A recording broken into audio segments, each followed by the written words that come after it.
So Pilsen has been an immigrant working class community for its entire history, going back to the mid-19th century. So now it's primarily a Mexican immigrant working class community and has been now since the 50s. So I think for Midwest Generation NRG, I think they have to be good neighbors and responsible also for the record, the horrible environmental racism that plagued for way too long in our community. So it's my hope that they actually discuss with the community in good faith and openly what are the community benefits, because we bear all the costs and rarely see any benefits. I do not support to issue any permits for this company given the history that they have a track record of pollution. Like this Midwest Generation, those coal plants were extremely damaging. I mean, there are people who got sick, people who died prematurely, who have long-time effects out of that.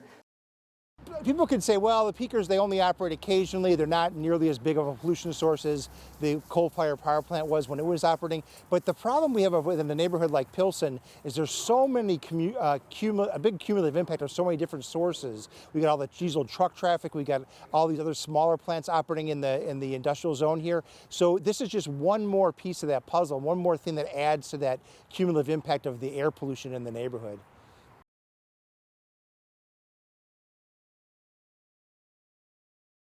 As a physician, I feel like it's even like a little bit of my duty and obligation to be like, yeah, these are public health concerns. These are health concerns. These are documented health problems. I mean, these are not made up numbers. People in these communities have higher rates of really all-cause mortality, but particularly respiratory illnesses and cancers. I'm very cognizant of the fact that communities like Pilsen, immigrant communities, working class communities, communities of color, are the ones that are, unduly impacted all over the country. This is something that we see all over the United States, you have to understand the race and class dimensions when you're addressing an issue like this. These corporations and developers see us as a gold mine. They don't see us as a community, but a way where they can extract profit, and expect zero accountability, and even, I guess, they don't even think that they need to communicate to their neighbors. Why is this happening now? Why is it 13 years later, and now it's time to take this thing apart?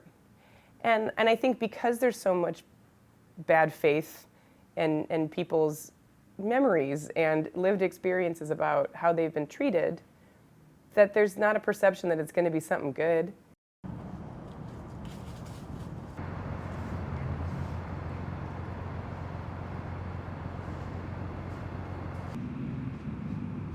Kept dipping like wheels on the